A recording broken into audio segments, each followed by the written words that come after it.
Šiandien noriu pasidalinti tokiom naujienom, tad sveiki prisijungę. Jeigu jums įdomu atviras kodas, prenumeruokite mūsų kanalą.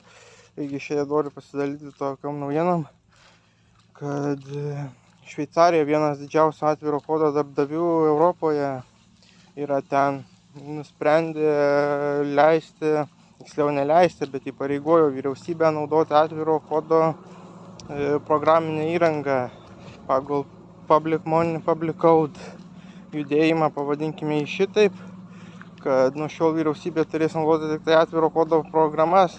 Tai yra, jeigu leidi valdiškus pinigus, tai turi atsiskaityti valdiškai su savo rinkėjai, su savo, kad jie netaškyti jų pinigų, ypač tokiam dalykam kaip programos. Ir jie prieš tai pereidami atliko labai didelę studiją.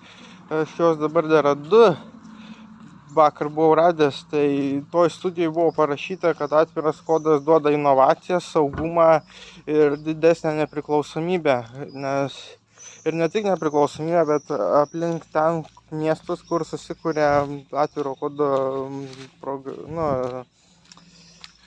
infrastruktūra, atsiranda ir atviro kodo kvartalai ištisi programuotojų. Pavyzdžiui, Barcelona to pavyzdys kaipo.